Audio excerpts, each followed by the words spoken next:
영상으로 함께 예배하시는 모든 성도님들과 가정 가운데 하나님 평강에 함께 하시길 축복합니다. 우리 함께 말씀 보겠습니다. 사도행전 11장 17절 말씀입니다. 사도행전 11장 17절 말씀 우리 함께 읽겠습니다. 그런즉 하나님이 우리가 주 예수 그리스도를 믿을 때 주신 것과 같은 선물을 그들에게도 주셨으니 내가 누구에게 하나님을 능히 맡겠느냐 하더라. 아멘. 하나님께서 행하신 일에 대해서 사도 베드로가 예루살렘 교회 앞에서 설명하면서 했던 고백 중에 한 장면을 보여주고 있는 그런 말씀인데요. 오늘 우리가 이 사건 생각해 보면 하나님께서 행하시는 일, 또 그 가운데 성도가 교회가 마땅히 가져야 될 자세, 신앙의 모습에 대해서 함께 생각해 보도록 하겠습니다. 먼저 이 사건의 배경이 되는 우리가 지난주까지 살펴봤던 이야기를 간단하게 다시 정리를 해보면요. 사도행전 7장에서 사랑받고 존경받는 신실한 집사 스데반이 순교를 당하게 됩니다. 사도행전 8장 1절 말씀 보면요. 사울은 그가 죽임 당함을 마땅히 여기더라. 그날에 예루살렘에 있는 교회에 큰 박해가 있어 사도 외에는 다 유대와 사마리아 모든 땅으로 흩어지니라 하면서 스데반이 순교를 당한 것도 참 아픈 사건인데 그로 인해서 들끓던 민심이 폭발을 해서 로마 제국법에 의해서 박해가 시행되는 건 아니었지만요, 유대인들을 중심으로 해서 예루살렘 교회가 박해를 당하게 되는 그런 일이 발생하고요, 박해를 빼서 또 불이 흩어지는 그런 일들이 발생을 합니다. 참 아픈 시간이죠. 신실한 리더가 죽은 것도 굉장히 사실 마음 아픈 일인데 박해를 피해서 흩어지고 도망가야 되는, 더 이상 이제 우리 시간은 어떻게 펼쳐질까에 대해서 앞이 막막한 그런 상황 가운데 놓여 있는데요. 사람의 삶은 또 외부적인 모습들은 그렇게 힘겨운 시간일지 모르지만 하나님이 놀라운 일들을 펼쳐가는 시간 가운데 있더라라는 것, 우리 지난 시간까지 살펴봤는데, 먼저는 집사 빌립의 걸음을 인도하셔서 사마리아 땅에 복음이 전파되어진 놀라운 일이 발생을 합니다. 어떻게 보면 유대인들보다도 더 미워하는 대상이었던, 유대인 이방인보다 더 미워하는 대상, 개, 돼지, 이방인과 같은 동족이라고 하지만, 똑같은 아브라함의 후손이라고 하지 동족이라고 하지만 그들은 하나님의 은총을 입을 자격이, 은혜를 입을 자격이 없다라고 생각되어지는 대표적인 사람들이 사마리아 사람들이죠. 그런데 집사 빌립이 거기 가서 복음을 나누는, 교회와 성도로서 마땅히 살아가는 삶을 살아갈 때 하나님께서 사마리아 사람들이 예수님 안에서 하나님 백성 부르시더라라는 것. 사도행전 8장 25절, 두 사도가 주의 말씀을 증언하여 말한 후 예루살렘으로 돌아갔어요. 사마리아인의 여러 마을에서 복음을 전파하느라. 베드로와 요한이 사마리아 사람들이 복음을 받아들였다는 이야기를 듣고 가서 확인을 하는 일이 발생을 하죠. 확인을 하고 하나님께서 그들을 받으시는 것을, 성령께서 그들이 기도할 때 그들에게 임하시는 것을 확인을 하고, 받으시는구나라고, 하나님께서 그들을 부르셨구나라고 확인을 하고 예루살렘으로 돌아가는 길에 사마리아 마을에서 사역을 하더라라는 것을 소개하고 있는 그런 말씀인데요. 분명히 복음이 예수께서 말씀하신 대로 유다와 사마리아에 전파되어지는 그런 상황이 발생을 하고, 또 집사 빌립의 걸음을 인도하셔서 에디오피아 내시에게 복음을 전하게, 그가 복음을 받아들이죠. 사도행전 8장 36절, 길 가다가 물 있는 곳에 이르러 그 내시가 말하되, 보라, 물이 있으니 내가 침례를 받음에 무슨 거리낌이 있느냐.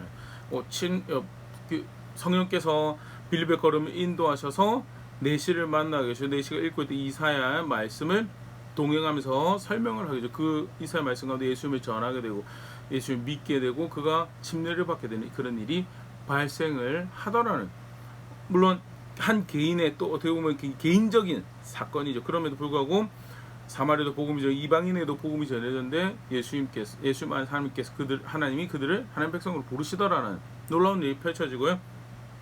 또 후에 이제 이방인들의 복음을 전하게 된 대표적인 사역자죠. 사도 바울이 회심하게 되는 사건이 이 당시 이제 발생을 하게 됩니다.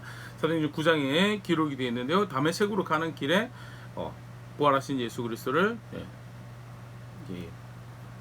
맞닥뜨리게 되죠. 하나님 성령의 사역 가운데 이렇게 육신으로 임하신 것은 아니지만요, 예수님을, 부활하신 예수님을 마주하게 되고 그 가운데 아나니아의 사역을 통해서 예수님을 믿게 되고 이제 눈에 비늘도 벗겨지고 침례를 받게 되는 그런 일들이 발생을 하고요. 사도행전 9장 26절, 사울이 예루살렘에 가서 제자들을 사귀고자 하나 다 두려워하여 그가 제자됨을 믿지 아니하니 바나바가 데리고 사도들에게 가서 그가 길에서 어떻게 주를 보았는지와 주께서 그에게 말씀하시니가 다메섹에서 그가 어떻게 예수의 이름을 담대하게 말하였는지를 전하니라 하면서 회심하게 되고 대적자에서 복음을 전하는 자가 대적자에서 그의 말씀을 존중하는 자가 되어 사역하는 그런 자리에 이르게 되는 그 이방인 향해 나아가는 이 도구가 또 하나님께서 준비하신 그릇이 준비되어지는 시기가 이 시기였다. 그 모든 이 정황 가운데 사도행전 9장 31절 일종의 이제 마무리하는 설명이죠. 이 벌어진 사건들에 대해서 그리하여 온 유대와 갈릴리와 사마리아 교회가 평안하여 든든히 서가고 주를 경외함과 성령의 위로로 진행하여 수가 더 많아지니라. 우리 앞에 간단히 살펴보죠. 스데반의 순교를 통해 사실 굉장히 어려운 지금 시기 가운데 있는데 근데 그 박해 가운데 어려운 가운데 힘든 가운데 단순히 종교적으로만 박해를 당하는 거 이거 쫓겨나서 이 공동체 안에서 그 전에 사실 쉽게 말해서 자신의 삶을 자신의 가족을 영위하던 직업을 직장을 잃게 되는 그런 상황들이 발생을 한 거지. 도무지 못 먹고 살아야 되는 굉장히 힘든 그런 상황인데도 불구하고 그 가운데 굳건하게 교회가 세워져 가고 한 명 한 명 성도님들이 분명하게 예수님의 이름을 부르며 교회답게 성도답게 살아가는 그 삶을 살아내며 그 가운데 하나님께서 주시는 평안과 하나님의 경외함과 성령께서 주시는 위로가 가득하더라라는 굉장히 사실 아름다운 아까 잠깐 이야기했지만 굉장히 겉으로는 바깥으로는 대외적으로는 사실 힘든 이들이 벌어지는데 그 가운데 교회는 더욱더 견고하게 세워져 그 더불어서 수도 늘어가더라라는 아름다운 이야기들이 이제 펼쳐져 가는데요. 흥미롭게 이제 그다음 이주에 집사 빌립에게 갔던 이 시점이 이제 바울에게로 옮겨가고요. 또 다시 베드로의 사역을 이렇게 소개를 합니다. 그다음에 어떤 일들이 벌어지는가 간단히 보면요. 성령께서 하나님께서 베드로의 걸음을 인도하셔서 이제 루따라는 지역으로 가게 됩니다. 예루살렘에서 약 20km, 18에서 20km 정도 떨어져 있고 오늘은 요즘 이름으로 로드라고 불려지는 이스라엘 로드시 그 벤구리온 국제공항이 있다라고 하는 요즘에는 그런 도시인데요. 하나님께서 베드로를 옮기셔. 근데 지금 루따랑 이제 이 오빠랑 가이사랴에 사역하는 것이 쭉 기록이 되어 있는데 사실은 이 흔히 말하는 유대교와 유대 중심 지역인 예루살렘에서 조금 벗어난 서북쪽으로 약 20km 정도, 18에서 20km 정도 떨어져 있는 그런 도시인데요. 베드로가 거기 가서 사역을 하게 되고요. 그 사역하는 동안에 애니아라고 하는 남성을 일으키는 그런 병을 고쳐서 일으키는 그런 일을 하게 하십니다. 사도행전 9장 34절 베드로가 이르되 애니아야 예수 그리스도께서 너를 낫게 하시니 일어나 내 자리를 정돈하라는데 곧 일어나니 이제 예수님께서 뿔뿔이 흩어져 가운데 베드로를 통해서는 또 이런 일을 하시는 거예요. 근데 이게 딱 좀 전에 지정학적으로 예루살렘에서 좀 벗어난 동북쪽으로 벗어난 지역에 특별히 애니아라는 이름은요 아람식 이름이 아니고요 우리 앞서서 봤던 헬라식 이름 라틴어 이름이라고 학자들이 이야기를 하는데요. 그러니까 쉽게 말해서 헬라파 유대인일 가능성이 굉장히 높은 그런 상황이죠. 그러나 좀 떨어진 변경 지역에 있는 그에게도 복음이 전해지게 되고 그가 믿을 때 예수님의 이름으로 그가 병을 낫게 되는 그런 일이 발생하고요. 성경 표현이 그렇습니다. 루더와 샤론 이제 그 일대가 샤론 평야라고 해서 굉장히 이 구약 성경에도 이름이 샤론이라는 이름 등장하는데 풍요로운 지역인데 그 일대에 소문이 쭉 나게 되면서요. 복음이 전해지게 되는 그런 일들이 발생을 합니다. 또 루따뿐만 아니라 루따에서 또 조금 더 북쪽으로 올라간 해변 도시죠. 지중해 해변 도시의 요빠라는 도시로 베드로가 걸음을 옮기게 되고 그 가운데 그 다비다라는 여제자를 죽었는데 살리는 그런 일이 발생합니다. 사도행전 9장 40절 베드로가 사람을 다 내보내고 무릎을 꿇고 기도하고 돌이켜 시체를 향하여 이르되 다비다에 일어나라 하니 그가 눈을 떠 베드로를 보고 일어나 앉는지라. 다비다라고 하는 이분도 헬라파 유대인으로 추정을 이제 다비다라는 아람식 이름이랑 도르가라고 하는 라틴어 이름 두 개가 이제 다 소개가 되거든요. 그래서 헬라파 유대인으로 학자들이 추정을 하는 그 분이 베드로 사역하기 전에 이미 복음을 받아들였던 상황이고요. 굉장히 잘 섬겼던, 그래서 이 성경 표현 중에 이 다비다가 만든 옷을 입고 있었던 과부들이 이 여성도임이 어떻게 자기들을 섬겼는지 베드로에게 보여주는 그런 대목들이 성경에 기록되어 있는데, 참 신실하게 예수님의 이름을 삶에 담아내는 그런 삶을 잘 사셨던 그런 분이신데요. 죽었고요.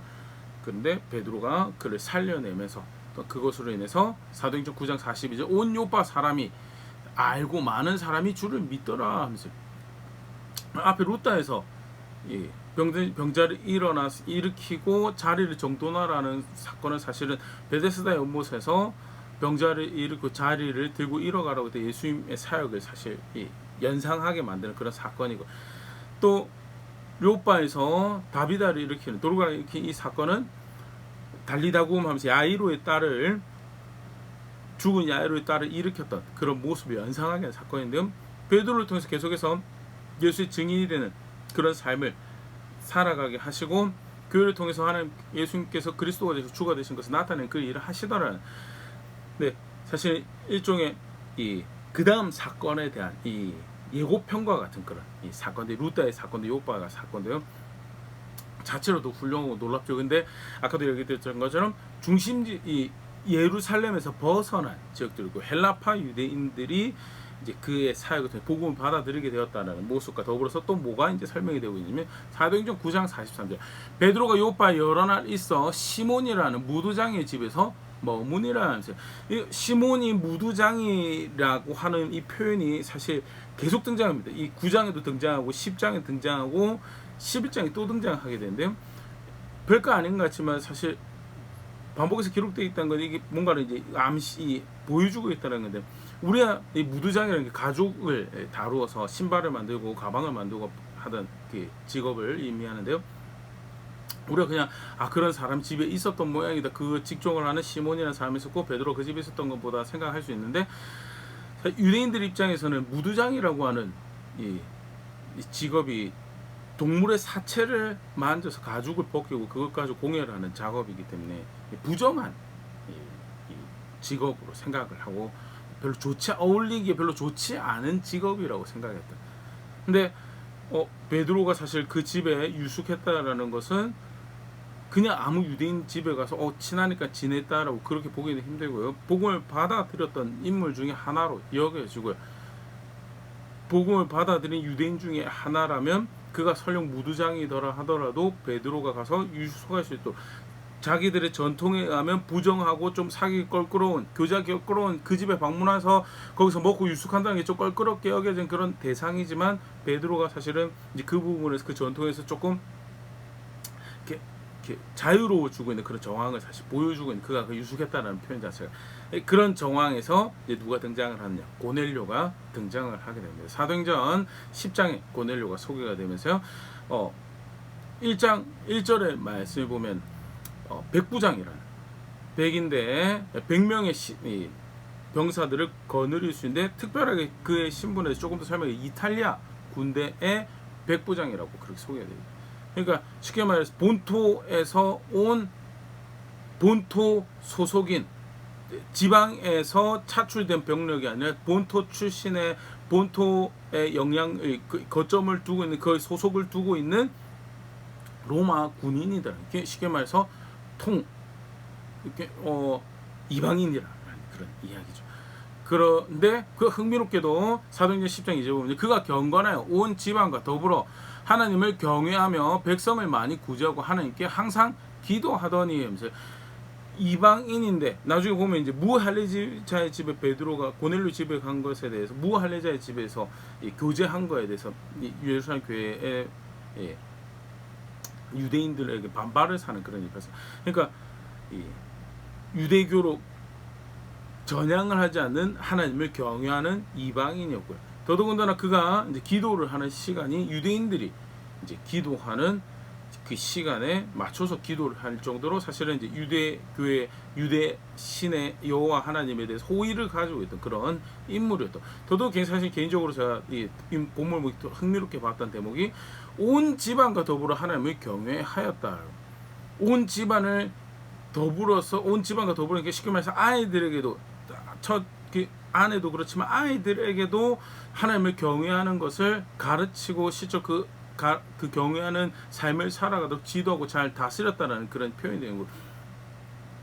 그 구약의 뭐 열왕기상 11개 하 보더라도 뭐 그 앞에 나가서 다윗 같은 경우만 해도 그 하나의 마음을 흡족했던 다윗 같은 경우도 자식 농사를 성공하지 못했거든.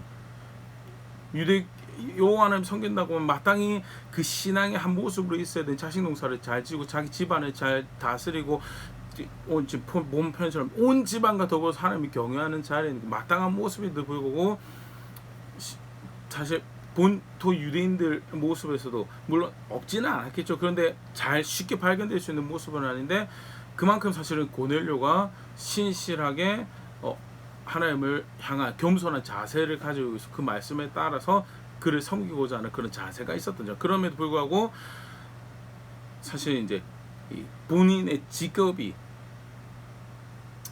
유대인들이 좋아할 만한 그런 직업이 아니죠. 전향하게. 더더군다나 사실 그 당시 로마 군인이었으면 사람을 죽이는데 당시에 세계에서 굉장히 프로페셔널한 그런 사람들이었을 텐데요. 아무튼 그런 여러 가지 정황들에 대해서 학자들이 신실한 마음을 가지고 있었지만 전향하지는 않은, 반대로 우리 앞서 살펴봤던 빌립이 만나던 이디오피아 내시 같은 경우에는 8장 표현에 그런 표현이 있거든요. 그가 예루살렘에 예배하러 갔다라고.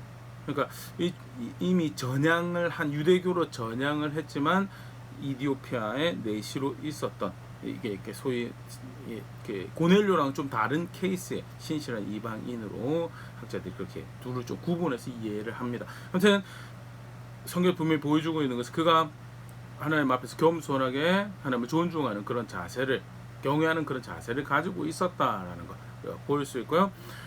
고넬료가 기도할 때 하나님께서 요바의 베드로라는 사람이 있으니까 가서 초청해서 그 이야기를 들으라라는 그런 말씀을 사도행전 10장 5절 내가 지금 사람들을 요바에 보내 베드로라는 시몬을 청하라. 그래서 근데 사실은 환상으로 보기는 했지만 거꾸로울 수도 있는, 만약에라도 혹시 거절당하면 낯뜨거울 수 있는 그런 상황. 본인은 군대 백부, 이탈리아 본 부대에 속한 군대 백부장이고 식민지의 유대인인데 좀 그런 상황에도 불구하고 고넬료가 이 하나님 환상에 하나님 초청에 순종을 해서 사람 보내서 베드로를 초청합니다. 베드로를 초청하는 이 와중에 하나님이 이제 베드로를 준비를 시키는 게 또 기록이 되어 있습니다. 사도행전 10장 9절에서 15절요. 이튿날 그들이 길을 가다가 그 성에 가까이 갔을 때 그때 베드로가 기도하려고 지붕에 올라가니 그 시간은 제6시더라. 여기 제6시는 이제 한낮 정오고요. 사실 일반적으로 하루에 아침에 한번, 오후에 한번, 저녁 때 한번 두 번 하는 게, 기도를 두 번 하는 게 일반적인 유대인들 전통이고, 그러나 더 이제 신실한 자들은 하루 3번 했던 정황을 성경에서 우리가 보일 수 있는데요. 정오의 기도 시간을 가졌다라는 것은 신실한 모습일 수도 있고요. 학자들이 추정을 하건데 특별한 베드로의 기도 제목이 있었던 게 아닌가라고 그렇게 추정을 합니다. 그래서 정오에 이렇게 기도를 하러 올라갔다가 10절 그가 시장하여 먹고자 하며 사람들이 준비할 때 황홀한 중에 11절 시장에서 뭔가 기도를 하다가 이제 뭔가 먹으려고 하는 그런 상황이었고요. 그래서 사람들이 식사 준비를 하는데 환상을 보게 됩니다. 11절 하늘이 열리며 한 그릇이 내려오는 것을 보니 큰 보자기 같고 내 귀를 메어 땅에 들이었더라.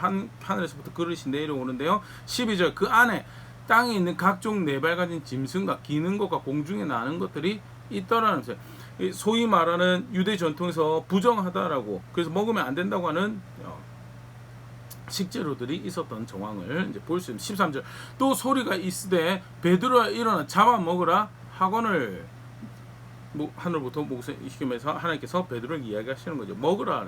14절 베드로가 이르되 주여 그럴 수 없나이다. 속되고 깨끗하지 아니한 것을 내가 결코 먹지 아니하였나이다 한데 베드로가 우리의 율법에 이해하는 바, 유대 전통에서 이해하는 바, 하나님 백성 전통에서 이해하는 바, 이것은 제가 먹을 수 없는 것들입니다라고 이해하고 15절 또 두 번째 소리가 있으되 하나님께서 깨끗하게 하신 것은 네가 속되다 하지 말라 하더라. 이제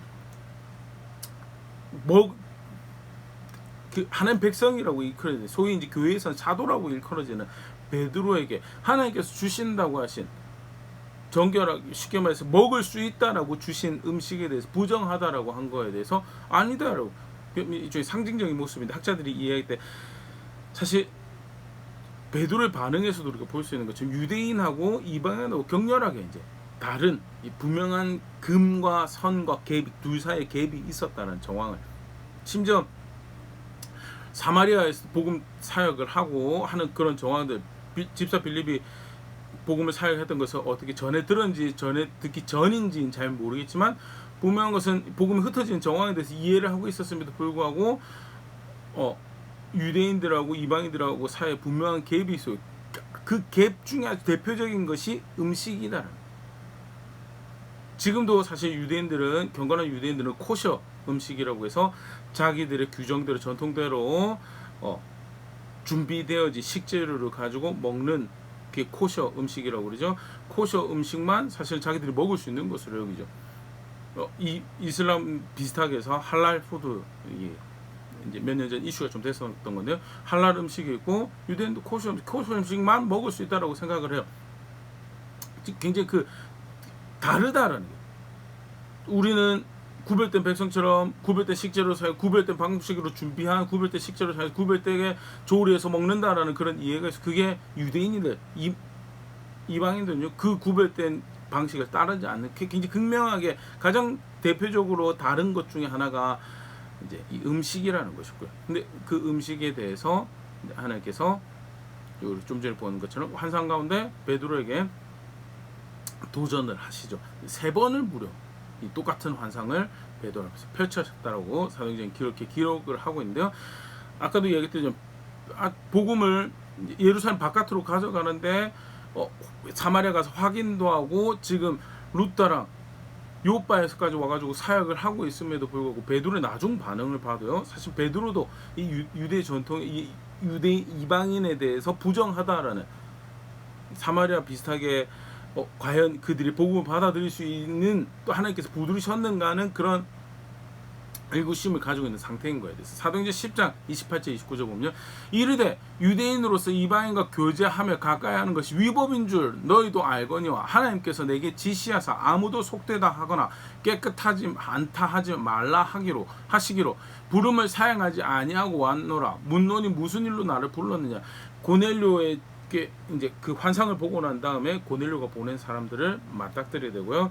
베드로가 지금 보게 하신 환상을 보게 하신 것도 있고 해서 또 그 고넬료를 만나기 전에 하나님께서 하나님이 하시는 일인 거에서 마음에 확신을 주셨고요.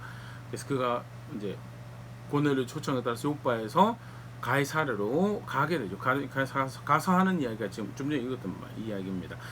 유대인하고 이방하고 교제하고 가까이 한 거 위법인 줄 알고 너희도 알고 나도 안다라고. 내가 하나님께서 주시는 초청하시는 그 사인이 없었으면 내가 안 왔을 것이다라고. 근데 하나님께서 내 마음대로 판단하지 말라고 해서 그래서 부름을 사용하지 않고 왔다라고 이야기를 하게 됩니다. 그러니까 쉽게 말해서 베드로도 고넬료에게 그가 자신의 계획으로 자신의 이해를 쫓아서 복음을 전하러 갈 수 있는 상황이 절대 아니었다는 하나님께서 그 일을 하고 계시는 정황에 대해서 성경을 그렇게 소개하고 있으면서 고넬료가 자기가 기도할 때 이렇게 해서 내가 순종해서 너에게 사람을 보냈다라고 할 때 베드로가 예수 그리스도에 대해서 복음을 전하게 되죠. 복음을 전하게 되는데 죽으시고 다시 부활하시고 그래서 죄 용서가 되신 죄 사함이 되신 구원이신 하나님의 아들 예수 그리스도에 대해서 전하게 되고 그 말씀을 들었을 때 사도행전 10장 44절 45절 베드로가 이 말을 할 때 성령이 말씀을 듣는 모든 사람에게 내려오시니 베드로와 함께 온 할례 받은 신자들이 이방인들에게도 성령 부어주심으로 말미암아 놀라니.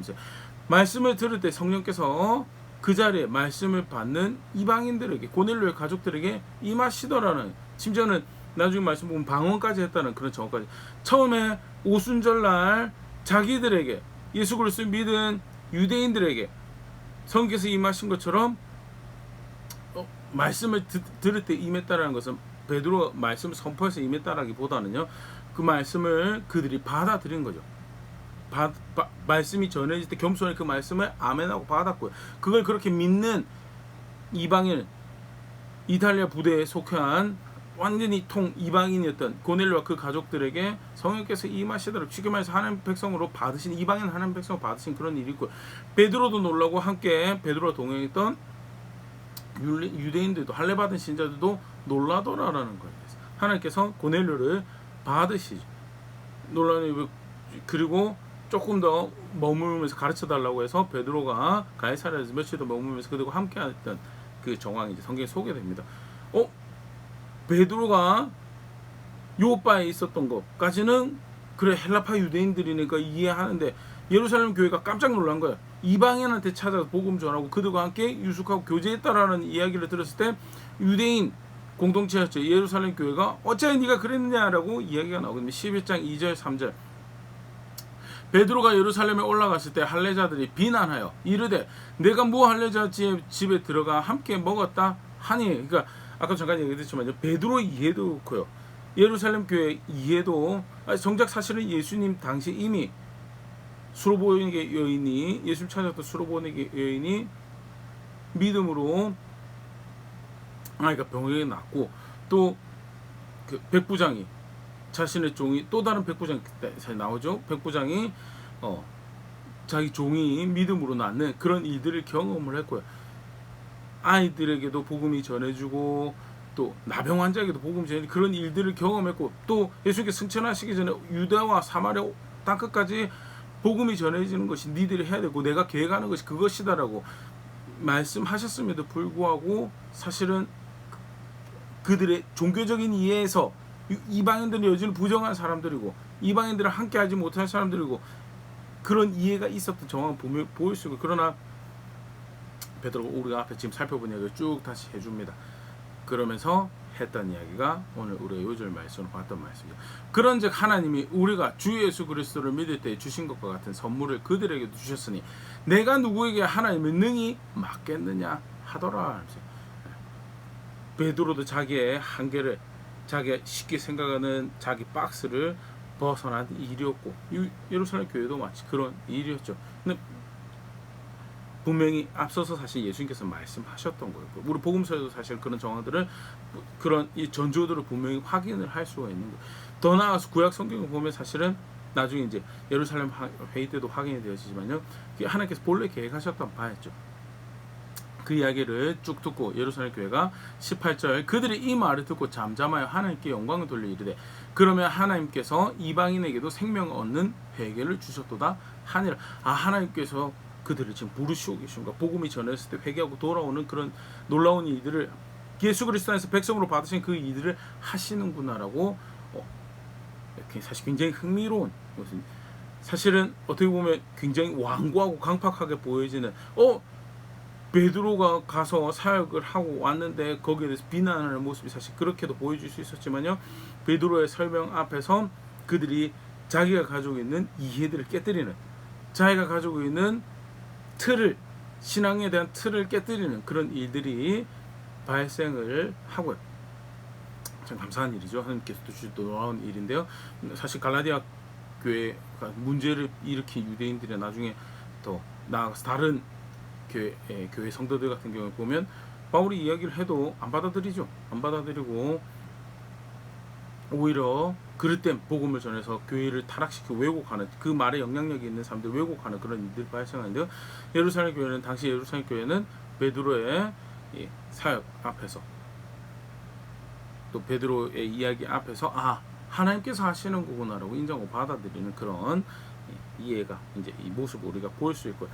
그렇게 해서 새로운, 지금 굉장히 이 놀라운 일이 지금 벌어지고 있는 역사의 한 교회에서 한 장면을 우리가 보고 있는데요. 사실 이 이야기가 여기서 끝나지 않고요. 한 번 더 이제 누가가 이 세트로 이제 이야기하고 있는 것이 안디옥 교회 이야기가 등장합니다. 사도행전 11장 19절 20절. 그때 스데반의 일로 일어난 환란으로 말미암아 흩어진 자들이 베니게와 구브로와 안디옥까지 이르러 유대인에게만 말씀을 전하는데 우리가 앞서 살펴봤지만요, 이 이야기가 누가도 지금 설명을 그렇게 하죠. 이 이야기가 스데반의 순교에서부터 관련된 그 일로 쭉 지금 벌어지고 있는 그 덩어리를, 그로 인해서 복음이 흩어지는 일이 발생했는데, 사실은 처음에는 유대인에게만 복음을 전했다는데 20절, 그 중에 구브로와 구레네 몇 사람이 안디옥에 이르러 헬라인에게도 말하여 주 예수를 전파하니. 헬라인에게 복음을 전했다는, 그 중에는 고넬료 같이 유대교의 호의를 가지고 있는 신실한 사람들도 있었을 것이고요. 유대교의 호의를 가지고 있지는 않았지만 하나님께서 그 마음을, 생각을, 삶을 준비하셨던 그런 사람들도 있을 거예요. 분명한 것은 헬라인에게도 복음이 전해졌는데 받아들이고 복음이 전파되어지는 놀라운 일들이 발생하고, 그래서 예루살렘 교회에서 이전에 사마리아에 벌어진 일을 확인하는 것처럼 사람을 보내, 그때 바나바를 보내서 확인하고, 바나바가 함께 하나님께서 그 안디옥에서 행하시는 일, 이방인에게 복음이 전해지고 예수 그리스도 안에서 이방인들이 하나님 백성 되는 그 놀라운 일을 확인하러 함께 기뻐하고 거기 사역을 하고, 바나바의 사역을 통해서 안디옥에 교회가 굳건하게 세워지고 또 공동체 규모도 커져갔던 것 같아요. 그래서 바나바가 그때 이제 이 사역에 누구를 참여시키기 위해서 초청을 하냐면 바울을 초청을 합니다. 사도행전 11장 25절 26절. 바나바가 사울을 찾으러 다소에 가서 만남에 안디옥에 데리고 와서 둘이 교회에 1년간 모여 있어 큰 무리를 가르쳤고, 제자들이 안디옥에서 비로소 그리스도인이라 일컬음을 받게 되었더라. 시리아 안디옥이고요. 예루살렘에서 한 300마일 정도 떨어져 있는 그런 위치라고 하는데요.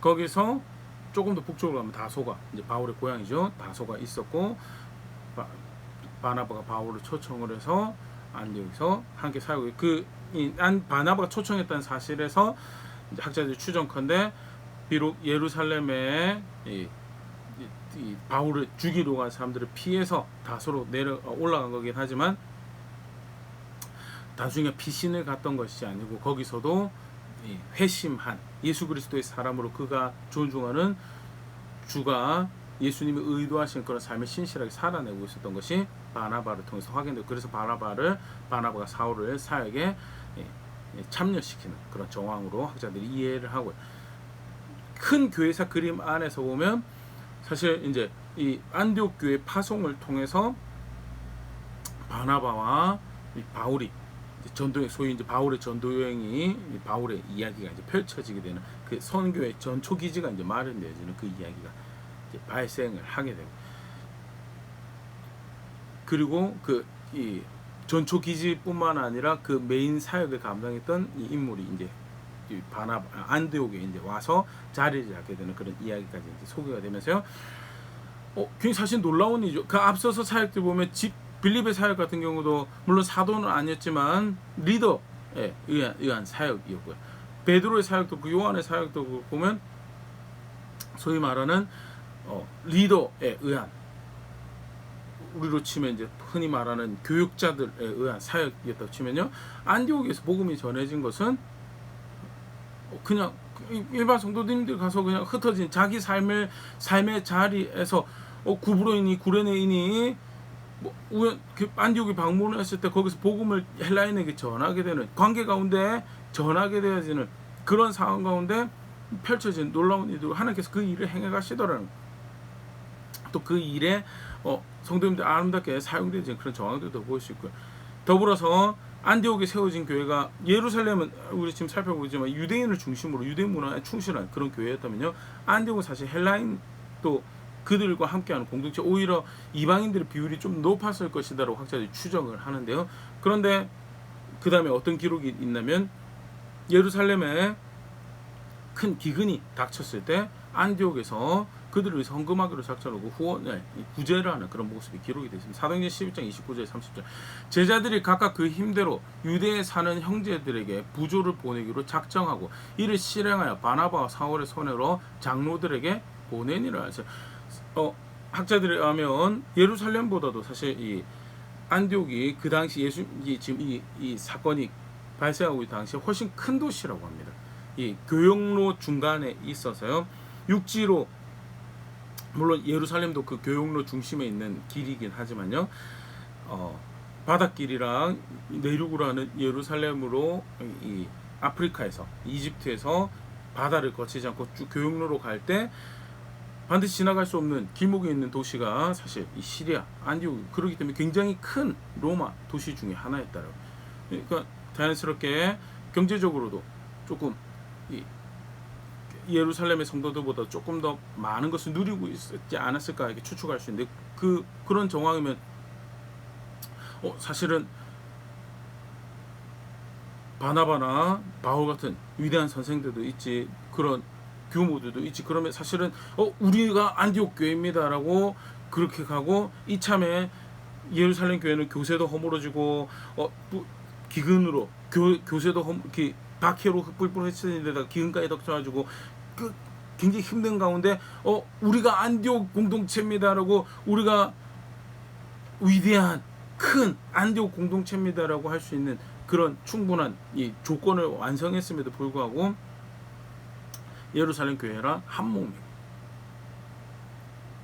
하나된 복음 가운데 형제 자매고 하나님과 한 주를 섬기고 있습니다. 한 영에 우리가 마신다, 고린도전서 표현으로 한 영을 마시고 있는 한 백성인 것에 대해서 그들이 적극적으로 그들을 그리고 능동적으로 후원을 하고 구제를 하는 자세를 가졌던 것으로 그들의 신앙의 이해를 드러내는 표현으로 안디옥 교회에 대한 설명이 이제 이렇게 쭉 마무리가 되어지는 정황을 이렇게 볼 수가 있는데요. 굉장히 아름다운 모습이죠. 간단하게 살펴봤는데 굉장히 큰 이야기 덩어리입니다. 큰 이야기 덩어리인데 우리가 분명히 보일 수 있는 것은요, 스데반 순교 이후에 굉장히 힘든 교회와 성도의 상황 가운데 하나님께서는 하나님 작정하신 일들을, 놀라운 일들을 펼쳐 가시더라는. 그리고 정점이죠. 물론 그 앞에 이디오피아 내시 이방인이 회심하는 모습이 사건이 하나 있었습니다. 그럼에도 불구하고 학자들이 이 고넬료의 사건을 더 크게 이제 생각을 하는 것은요, 이 빌립을 통해서 이 에디오피아 내시에게 복음이 전해졌던 것은 고넬료 케이스가 조금 다르다는. 아까도 얘기했던 것처럼 고넬료는 무할례자였고요, 이디오피아 내시는 예루살렘까지 예배하러 오는 이방인이었고요. 그런 측면에서 유대교로 전향을 했던 이방인이었을 거라고 추측을 하는 그런 상황이 되고, 더불어서 그에게 복음이 전해진 것은 어떻게 보면 조금 개인적인, 그가 회심하고 침례를 받았을 때 끼케에 있었던 증인들이 사실은 그를 가드하던 이 보디가드들 몇 명 빼고는 사실 없는 상황이었다면요, 고넬료에게 복음이 전해지고 성령께서 임하셔서 그를 받으시는 그 사건은요, 많은 목격자도 굉장히 공적인 모습이었고요, 고넬료 개인에게만 그렇게 된 것이 아니고 그와 함께 복음을 받았던 이방인들에게 그 일이 발생하였다. 그래서 굉장히 예루살렘으로 중심으로 펼쳐져 갔던 교회 이야기도 복음의 사역이 크게 이제 넘어가는 그런 정황인 것을 분명히 확인할 수 있는, 하나님이 그 일을 교회 가운데 예수 그리스도 역사가 이루어져가는 그 가운데 그 일을 펼쳐가시더라는 정황을 분명히 보일 수 있는 그런 사건이다. 지난 시간에도 분명히 봤지만요, 꼭 우리가 기억할 수 있으면 좋을 것 같습니다. 작정하신 일은 하나님께서 이루어가신다. 그 말씀하신 것을 이루어가신 부분에 있어서요, 신뢰할 수밖에 없는, 안팎으로 교회가, 예루살렘 교회가 참 힘든 시기였습니다. 베드로도 요바에 루다에 가서 샤론 그 평야 가이사랴에 가서 사역하던 그런 상황이었고요. 그런데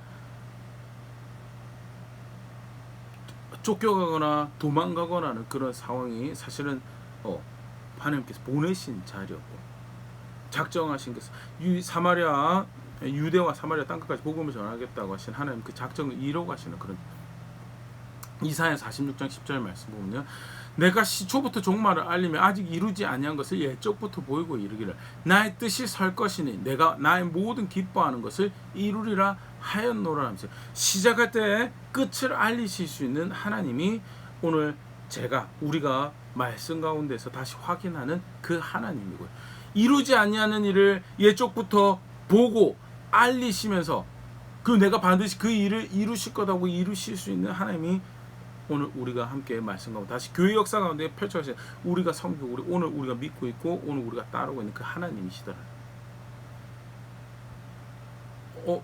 때때로는 상황 가운데, 개인적으로 맞닥뜨리는 사건 가운데 정말 신뢰할 수 있는 구원이 되시는가, 내가 정말 그가 말씀하시는 대로 그가 가르치는 따라 살아도 계속 되는 건가라는 그런 의구심이 들 수 있고, 다른 살 길을 좀 찾아봐야 되지 않을까라는 그런 생각들이 들 수 있는데요. 사실은 그게 일종의 하나의 미혹이죠. 사람의 삶이, 사람의 소위 이 세속적인 관점에서 내가 누리던 거를 못 누리고 가지고 있었던 안녕하다라고 생각했던, 안정적이라고 생각했던 지지대 땅이 막 흔들리고 있는 그런 상황에서 뭔가 잃어버린 것 같거든. 근데 실상 그 하나님을 섬기고 그 하나님 앞에 신실하게 살아갈 수 있는 길이라면요, 하나님께서 작정하신 일을 이루어 가시는 시간이고, 더욱더 신뢰할 수 있고 신뢰하는 것이 그게 신앙이다라는 것이 그 상황에서 분명 우리가 그 모습 다시 볼 수 있고 확인하고 볼 수 있으면 좋고, 두 번째는 그 가운데 뭐가 그러면 하나님 백성으로서 성도로서 우리가 가져야 될 신앙의 모습인 거예요. 베드로가 루다랑 요바까지 가실 때는 그냥 그래도 유대인들에게 복음 전하는 거니까 그냥 했어요. 가서 담대하게 예수 이름으로 병자도 고치고 복음도 나누고 하는 그런 일을 했는데, 그 베드로도 고넬료 집에 갈 때는요, 사실은 자신이 이해하던 거를 예수의 말씀이 없었던 거 절대 아닙니다. 그럼에도 불구하고 자기가 해왔던 것을 넘어가는 그런 일, 물론 루다나 요파까지 가는 것도 해왔던 일을 넘어가는 일이긴 했지만요, 예루살렘 교회 입장에서도 고넬료 사건을 하나님께서 행하신 일이라고 받아들이는 것은 자기의 이해를 깨뜨리는 그 일을, 그럼에도 불구하고 하나님께서 행하시는 거예요. 말씀하신 것을 이루어 가시는 그 일이라면 아멘하고 순종하는 자리에 있는 게 그게 신앙이다. 베드로의 걸음요, 쉽지 않았겠죠. 그럼에도 불구하고 베드로로 그 일을 감당하게 하신 사실 은혜가 있었죠. 오늘도 마찬가지죠. 오늘 우리가 보는 말씀을 통해서, 또 성도 간의 교제를 통해서 분명히 우리가 지속적으로 예수 그리스도를 주로 고백하고 그리스도를 알고 살아가는, 그래서 신뢰를 거기에 두고 다른 구원을 바라지 않고 그런 거는 순종해 나가는 거에 대해서 하나님께서 관계 가운데서 또 사실은 그런 격려를 받을 매체나 이야기는 많죠. 책도 그렇고 방송도 그렇고. 그럼 그 가운데 결정해야 될 게 뭐냐, 신뢰하고 그의 말씀을 따라서 살아가기로, 그의 말씀에 따라서 무엇이 거룩한 것인지, 무엇이 바른 것인지, 무엇이 내가 교회로서, 무엇이 성도로서 예수 그리스도를 주로 아는 백성으로서 그 이름을 내 삶에 짊어지고 살아가는 모습일까에 대해서, 관계 가운데 무엇이 내가 예수님 백성으로서 말해야 되고 선택해야 될 행동들인가에 대해서 분별하고 실제로 그것을 살아내는 것이 그게 신앙이다. 흥미롭게도 지난 시간에도 그랬지만요, 하나님이 고넬료에게 환상을 보내서 베드로를 부를 것은 말씀을 하시지만요, 직접 고넬료에게 예수 그리스도에 대한 환상을 다 보여주시고 충분히 그러실 수 있는, 더 짧은 시간에 모든 것을 해결하실 수 있는 능력을 가지고 계신 분이시지만요, 순종하는 백성을 통해서 하나님의 영광을 나타내시고 예수 그리스도의 죽고 다시 사셔서 구원에 대해서 예수 그리스도의 아름다움을 증거하고 드러내는 거예요. 베드로를 불러다 사용하셨고요. 그게 하나님께서 계획하신 거, 뜻하신 거. 처음부터 아담을 만드실 때부터 하나님 형상이라고 만드셨고요. 하나님의 영광을 나타내는 언약 관계 가운데, 그 놀랍고 특별한 관계 가운데 하나님의 영광을 나타내기로 작정없이 이끌어서 예수 그리스도 안에서 새롭게 다시 교회를 통해서 그 일을 하고 계시고요. 그게 실상은 과거 2000년 전에만 베드로에게만, 바울에게만 해당되는 이야기가 아니고 도망갔던, 안디옥으로 도망갔던 성도들을 통해서 그 일을 하시고 계시고요. 그 가운데 겸손하게 순종하는 일을 통해서 그 영광에 참여하게 하시고 하나님 새로운 일들을 펼쳐, 오히려 사실은 제가 이렇게 신앙생활을 해왔습니다, 제가 이렇게 믿어왔습니다, 아무리 안식이 성취가 예수님이라고 이야기하고, 아무리 예수님 거룩한 것, 의로운 것, 선한 것, 화평한 거 바란다라고 말씀하시, 신의 성품에 참여하길 바라고 그 아름다운 덕을 자랑하길 바란다라고 이야기하셔도, 이게 제가 신앙생활을 해온 겁니다, 해오던 겁니다라고 이야기하면서 그 틀에서 벗어나길 거절한다면요, 그리고 그 틀 안에서 내가 신앙생활을 했으니 내가 하나님 바르게 섬기고 있다라고, 내가 하나님도 나의 섬김에 대해서 외면하지 못하실 거다라고 스스로 착각하고 있으면요, 사실은 오늘 자신의 한계를 벗어난 베드로의 모습이라든지 그 하나님 행하심 앞에 겸손하게 영광 받으셔야 될 분은 하나님이십니다고 인정하고 자신의 생각을 수정하고 자신의 이해를 수정하는 예루살렘 교회 같은 고백들은 없었을 것이다. 그리고 사실은 더 나아가서 안디옥 교회가 교회로 인정되어지고 받아들여진 이들은요 없었을 것이다. 누가 방해요? 자기 틀 안에서 하나님 말씀보다 자기 틀 안에서 갇혀서 하나님 섬긴다고 하는 그 개인이 사실은 걸림돌이 될 수 있고 그게 사실은 우리가 빠질 수 있는 오류죠. 아까 잠깐 그런 이야기 드렸었는데 예루살렘 교회 너무나 아름답죠. 오늘 같은 모습에서 한계를 넘어간 베드로도 멋있지만요 개인적으로 사실은 서신서를 바울의 서신서 쭉 보면 갈라디아 특별히 갈라디아 교회 같은 경우에 유대주의자들이 들어오거든요. 유대주의자라는 것은 복음 말고 믿었을 때 믿는 자에게 하나님의 성령을 주시는 거 말고 할례도 필요하다고 그래야지 하나님 백성 되는 거고 또 여러 가지 다른 의식적인 것들 붙여야지 하나님 백성 되는 거더라고. 믿었을 때 하나님 성령이 임했거든요. 근데 믿는 거 말고 또 다른 은혜 구하고 또 다른 예식에 목매고 하는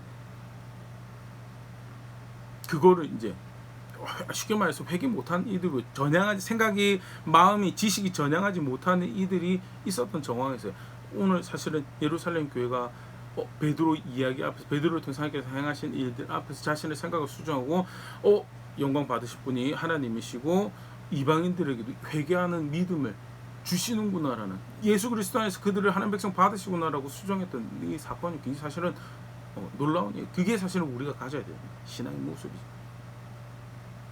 내가 생각하는 최선, 내가 생각하는 최상, 내가 계산한 방법도 쫓아서 내 삶은 이렇게 돼야 돼. 그래서 이 관계에서는 이렇게 사는 것이 나에게 이익이고 이렇게 사는 것이 성공이고 그것 초월한 하나님의 말씀과 계획 앞에 자기가 순종하는 것이 그게 사실은 높고 높으신 하나님을 아는 신앙의 모습이 그 사랑과 그 은혜가 자신을 향하고 있음을 인정하는 신앙의 모습이다. 두 가지 꼭 같이 기억할 수 있으면 좋을 것 같고요. 말씀을 다시 돌아보면서 내가 실제로 작정하신 것을 이루시는 그 말씀하신 대로 그 뜻을 이루가시는 하나님을 얼마만큼 신뢰하고 거기에 소망을 두고 그걸 구원으로 알고 살아가고 있는가. 내 시간과 돈이 그렇게 해서 그를 신뢰하는 그 일에 기꺼이 들여지고 있는가.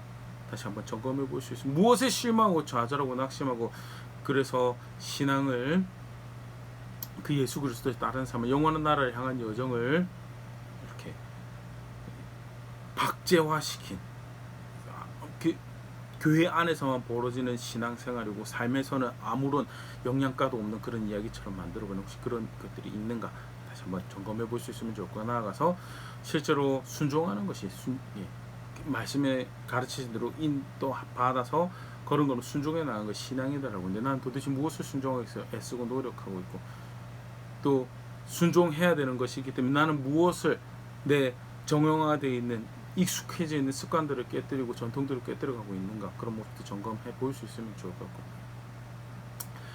가르치시는 걸 규정하시는 것이 있고 분명하게 확인하게 내가 신뢰할 만한 너의 하나님이다라는 것 그 사실 앞에 겸손하게 배우며 걸음걸음 내딛는 자리는 우리가 또 그렇게 성장해가는 교회 될 수 있으면 좋을 것 같습니다.